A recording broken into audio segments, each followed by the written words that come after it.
Welcome into the spring sports season premiere of This Week in Marymount Warriors Sports here on ESPN Media, powered by Sidearm Sports. I'm Jason Griefer.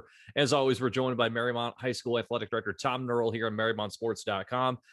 Tom, I can see you as we're doing this here via Zoom. You're out on the baseball field, a lot of different responsibilities. So I understand, though, from your coaching days. Is that correct? Yeah, we are. We're working in the remote office right now, which is our the chapel for our Queen of Diamonds. Stanton Field, home of our fast pitch softball team. So they're home with Clark today, and we get finished here. We'll go down Fairfax and do the same thing for the baseball team. Well, let's get right into it and start talking about some of your Sure. spring sports teams, because they're already getting their seasons underway here. And since you mentioned it, let's start off with your softball team, and they're just getting going on the season. Just one game getting going in right now. Let's talk about, first of all, the opener against St. Bernard Elmwood Place. How about a 23 spot in that one in a 15-run second inning? Not a bad way to start the year. You've got league games coming up here, as you mentioned. Clark's coming up today on Tuesday. You've got Taylor, Wyoming, Indian Hill before we next talk here. How big is this week to kick off league play, first of all, given the fact that you've got 13 league games in the next month? It's tough coming out of the chute. We were fortunate with St. Bernard last week, get some hitting, get some pitching against probably a little less experienced team, and then the cold air on Thursday, and then yesterday opening up with Taylor, and Taylor returned the favor to us yesterday with 25 runs against us. But as you know, in baseball and softball, everything starts in pitching. Unfortunately, everything ends with pitching too sometimes. So pitching got to us yesterday, but the league is tough. You've got Taylor, who's had a number of good seasons. Got Deer Park, who's always good in the season. Wyoming yesterday went out through a no-hitter against Reading, who's always a perennial power as well. So it'll be interesting as we get into the season to see what happens. But yeah, open up two out of the first three with Taylor is a tough way to open up. Then we'll go over and visit Wyoming on Thursday. But a big first week, a lot better than last week. Not playing the frigid weather, and so the baseball and softball gods are smiling on us right now and throwing some 60s and 70s our way. Problem is, no one's used to this warm weather this early, so they're all huffing and puffing a little bit. But a great start to the season, all the same.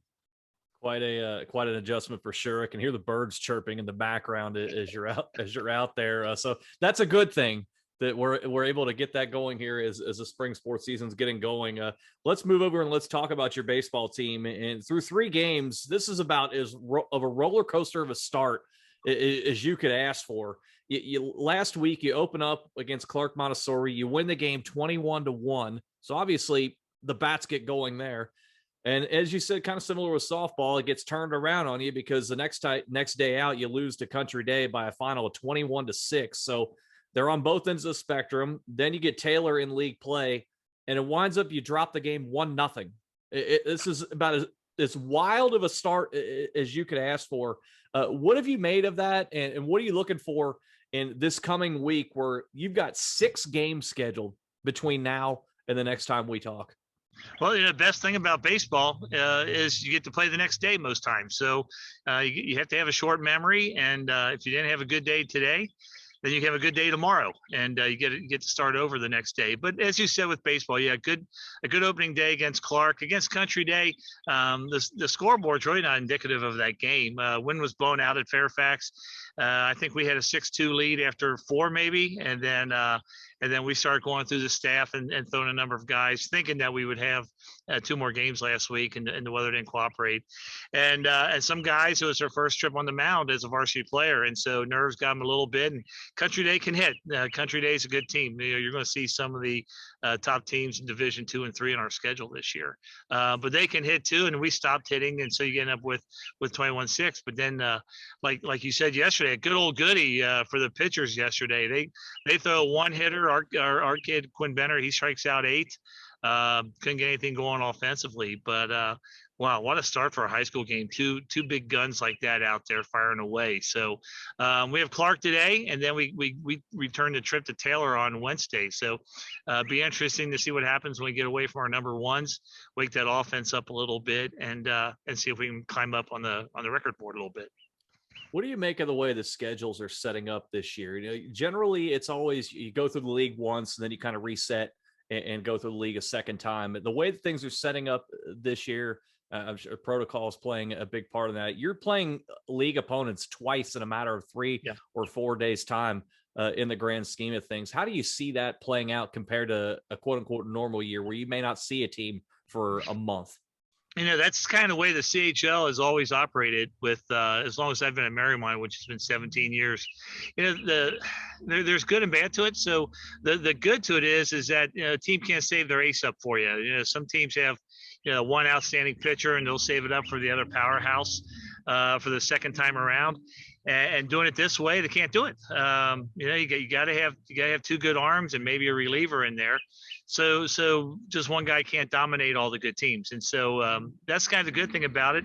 The bad thing about, facing two teams is the team that you are the first week of April may not be the same team that you are come the end of April. And so, you get some guys banged up or out injury, or maybe some guys get hot and then you've already played some of those different teams. So, it kind of evens itself out with the pitching and all that.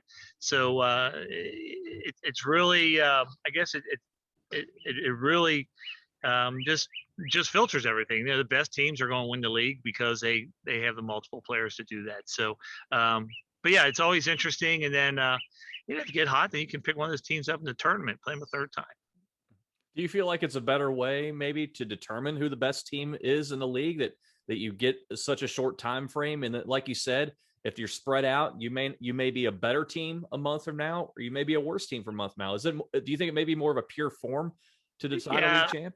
I don't know. You play the series. A lot of colleges do the same thing. You play a home series and you get them early in the season or late, and that kind of is the best way to do it. I think back with some of the teams that I've coached in high school, and I think of one poor kid, Kevin Qualters. I mean, I think he faced Moeller 8 times, 2 times each year, because he was ready. Same way with Hamilton Baden. He got him. He was our big gun, and so he got him. And so this way, you spread the wealth or spread the pain out a little bit, however you look at it. And I think it makes for a more even and more consistent league play. Let's move on and let's talk about your tennis team, because they have come out of the gates very, very strong. A 3-0 as far as team play goes. You look at the individual breakdowns here. You start off by sweeping Coleraine 5-0. You beat Bishop Fenwick 4-1, then New Richmond 4-1. So really off to a very, very nice start here. You've got more non-conference action coming up here this week here. So before we talk again, scheduled to play 4 matches in that time right now. What have you made of the start to the season, and do you feel like it's something that can be sustained once you get into league play? Yeah, we think it can. We were really excited about the bunch that we had last year playing tennis before everything got canceled. And a lot of those guys are back this year, and we're really excited about having them. As you said, they're strong players. We got a couple of young ones, or we got great senior leadership on that team as well. And they're excited to go. They're going to be pretty strong. You've always have the league power in Indian Hill and Wyoming, so it'll be interesting to see when we get them. But we'll face Country Day and Seven Hills down the line as well, so that'll pretty much tell us what we have. But we're pretty excited about what they can do this year. How do you feel like that can set you up for the postseason, given the fact that you have, you're going to see Seven Hills? That's a little while down the road, but next week. And we'll preview this a little bit more when we reconvene next week. You'll get Wyoming, you'll get Indian Hill, as you said, has been a long time power, not only in the CHL, but in all of Southwest Ohio. How much can they utilize this early schedule to build for the postseason? Well, momentum and confidence is just so huge in any high school sport. And so the confidence of playing well, the confidence of rolling up some wins, but then also the momentum of getting those wins. And, the tennis draw is pretty straightforward. If you compare records and then you compare head-to-head competition. And so if you've played most of your opponents and you've beaten them, you're going to be the number 1 seed. And so, that helps you get into the second, third round of the tournament and hopefully get to the district. So this early on, they're all important with tennis because it all plays into the seeding. And, they don't look at, with baseball, what team you are early on or who you pitched or anything else. Tennis is pretty much who you beat. I mean, it's kind of like swimming. It's who you've beaten. So these are very important, and they're racking them up early. As you said, you brought a lot of players back from a team that you thought last year was going to be very, very good. And so you've got a bit of an advantage here, I would think, because not every school is going to be able to say they're bringing a lot of kids back from a team a year ago. In fact, I'm sure a lot of teams out there are really starting over, no matter what the sport is, given what they would have lost from a season ago. Can that be advantageous to you as you get into league play and you'll have to deal with Wyoming and you'll have to deal with Indian Hill, who may be turning over a bit more of their rosters? Yeah, and I think we're all in the same boat because everyone missed a year last year, and so those seniors are basically juniors as far as playing experience goes, and those juniors are sophomores. And we're seeing that in lacrosse. We're seeing it all the way across the board. We've really lost a year of high school experience. It doesn't matter how much you play. When you're outside the season or summer ball or what fall ball, whatever you've gotten in, it's still the high school season. It's still adds a little bit more to that. And so we're all in the same boat. We're all trying to figure out what the other teams have. And hopefully this good start will carry us through the midseason and then later season into the tournament.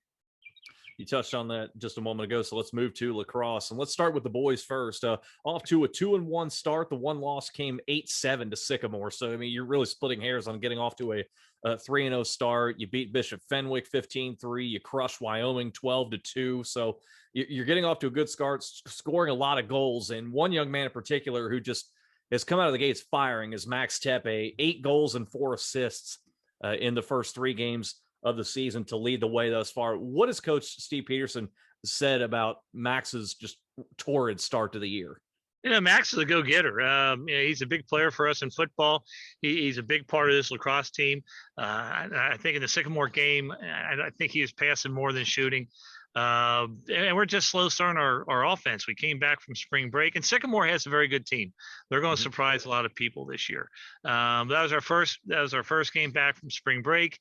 As we talked about, some of these sophomores, some of these juniors that are playing varsity they missed their sophomore season, and so just the learning they would do from that. And we did not play well in that first half, and we were down 6-0 at the half, and coach had a little chat with them at halftime, and then we come out, we win the second half, 7-2. Unfortunately, the hole was too deep to dig out of. Again, so it goes back to experience. But yeah, Tepe, he's been a good player for us all along.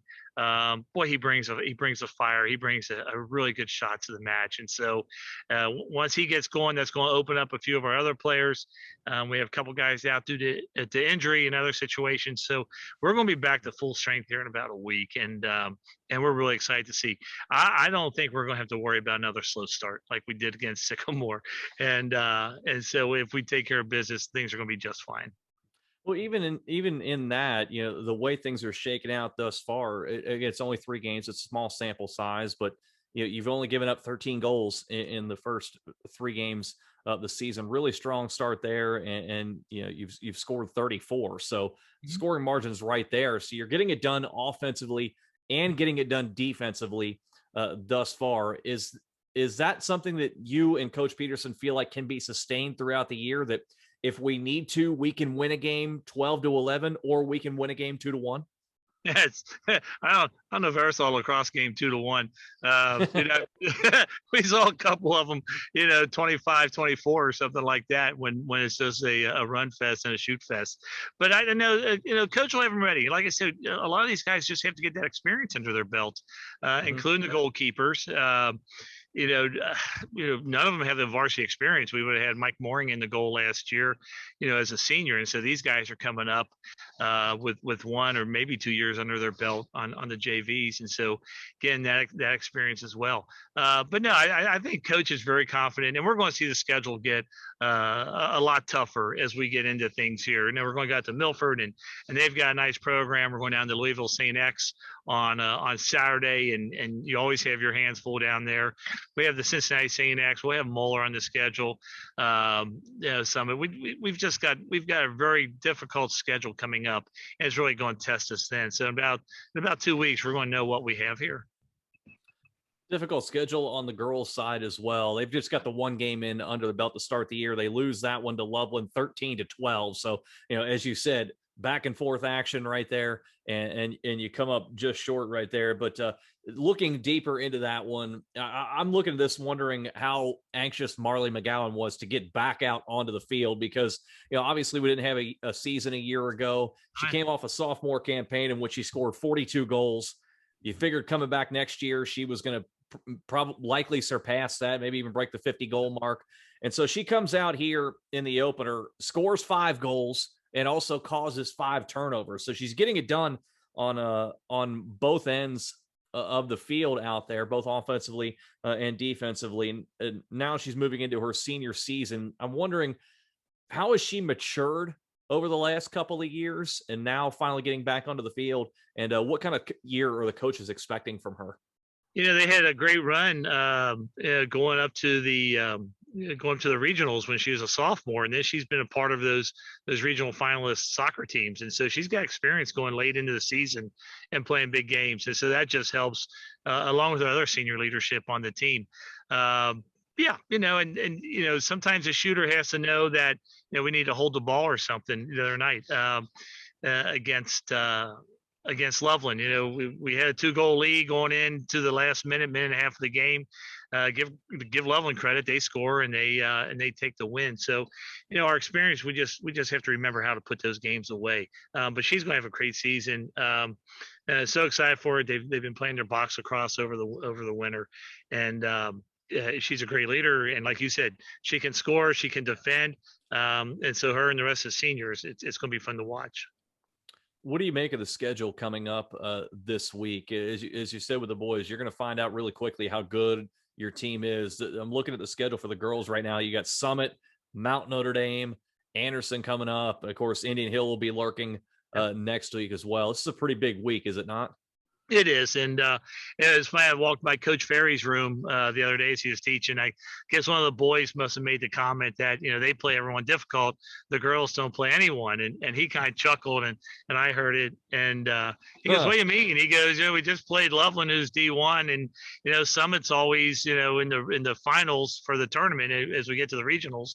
And you got Mount Notre Dame who just won a basketball championship. They're always strong in Division One. You get Division One Anderson coming up, so if you're not paying attention, I guess that kind of stuff sneaks up on you. But yeah, he plays a strong schedule, and part of it is by necessity. There's not a lot of D2s that want to play, and so we'll play the D1s. We'll go to Columbus and we'll play a couple teams up there, Worthington and I believe Columbus Academy, and get the competition in that way. So we're going to be really well battle tested by the time tournament rolls around in May. But just getting to that point, getting the girls to know what they need to know from the year off. Coach Ferry will do a great job, as will his staff. Yeah, I'm looking at some of the schedule as you talked about. They're gonna log a lot of miles and against some very tough teams from around the state. And I'm wondering, as they in doing so, how do you balance the schedule out with trying to get as much competition in as you can, high level competition, but not have it be overwhelming for the kids and not have it be so much to where if things start sliding and they start perhaps getting on a losing streak, which we don't want, that it becomes too much for them. I think that's one of the things with an experienced program that you play against top teams. A lot of people are going to have the bullseye on your back when they come after you. But that's one way you season your veterans. There's not really a day off. There's not a day off for defense. There's not a day off for anything else. And so if we think we're one of the better programs in the state, which we do, then we're going to go out and face those teams, and we're going to get that confidence along the way. Lastly, here on the season premiere, we've got to talk about track and field because they're getting going as well. A pretty big week coming up this week at the Madeira Invitational, and then on Wednesday, and then the Coaches Classic on Saturday here. Pretty good early season competition to go through to see a bunch of teams there in it once here right now. How have the track and field teams looked to you in the early start of the season, and what are you expecting from them in a pretty big week this week? Oh, they look good. Coach Dragovich is really excited about them, and just the turnout we've had, even over spring break, of kids coming up and getting work in. Yeah, she's really excited to get through to see what we have, because again, we haven't seen it for a year. I don't want to keep repeating that, but we haven't. But Kirsten Souders with what she can do, um, you know, Dill and the rest of them. I mean, we just she's got so many runners and so many quality runners, and we're just really excited to see what we can do at Madera. And then the coaches classic, as you bring everyone together across the city. um just that'll be a good test for us, and then we get into the grind of the season. Mhm. She's really excited about it, really good numbers, and just ready to go. Lastly here before I let you go, as you said, we didn't have a spring sports season a year ago. Everything was canceled. So we're really, it's been 2 years since we've had a chance to talk about spring sports. It's been 2 years since the players have had a chance to play. It's also been 2 years since the coaches have had a chance to coach in-game, in-event competition. How would you say the coaches have managed getting the programs back and going again, essentially, after being shut down a year ago? Well, we did have the preseason last year, and so a lot of the programs were about a month into it last year when we shut down. 2 weeks in February, 2 weeks in March. So we did get some instruction in. Then them trying to stay in tune with their athletes as we went through the shutdown. They've been chomping at the bit as well. Everyone says, "Oh, you get more time off." We don't want time off. We're not in this business to have time off. We're in this business to work with kids and to see kids excel, and to celebrate with them when they do, and to console them when they lose. And so we want to be around them. So the coaches are very excited. When the first couple of days of practice, getting out there, and I'm sure there's some things they have to learn about what the players can and cannot do from not seeing them last year. I think back to when I coached baseball, and we'd have the first or second scrimmage of the year, and I get someone thrown out at third or someone thrown out at home, and you'd hear one of the parents hoot something out and go, "Hey, it's preseason. I got to see who can do what here. Doesn't count. Go back up in the stands." So they have a little bit of that as well. And so, but again, just the excitement of coming out. We had what game we had last week? We had boys lacrosse at home last week, and the kids coming out, and which is a big change from the fall too, because we can have students at the game now. And so we probably had 50 students come to the game, and just seeing the kids come up to the stadium out of the parking lot, being at the games. And I even told the kids, I was like, it feels so good having you guys at the games again.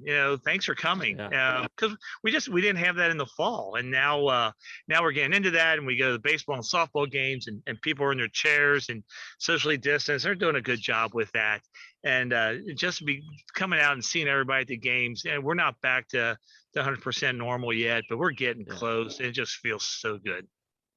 Is it weirdly refreshing to start hearing parents yelling at coaches and umpires about what did or didn't go right for their particular child on the field? I haven't heard a whole lot of that yet. I think we're all still in that little grace period where they said, we're glad to be out here. I know in the stadium once in a while, we get a couple people that don't want to wear their mask. We say, "Hey, back in August, you told us you would do anything. All we want you to do is pull your mask up." And that's where we are. But I think so many people are just so grateful for this weather, so grateful to have their kids playing again, that I think every sports season has taken on a little bit different tone of appreciation this year for what we lost and what we didn't have last year. Well, we certainly, Tom, appreciate you taking some time and taking a break from chalking the lines out on the fields as one of the many duties of an athletic director. But we certainly appreciate some of your time here to get the podcast going once again. It's 70 degrees. It's sunny. It's everyone's honking at me as they go by. It's a really tough job, but someone has to do it. So I'll take one for the team today. We'll look forward once again next week to discussing the rough life and times of Mariemont Athletic Director Tom Nurl. Be ready next week. We're going to talk about the 5 best baseball movies next week. So come prepared. I'm giving you notice. So that's a tease, folks. Get your suggestions in on social media as well. Tweet them at MMontAD and send your top 5 baseball movies there too, Tom. We'll have a hearty discussion next week, but we'll see how that turns out next week. And we'll have a regular list. So exactly. We'll look forward to that next week here on the Spring Sports podcast of This Week in Marymount Warriors Athletics here at MarymountSports.com and ESP Media, powered by Sidearm Sports.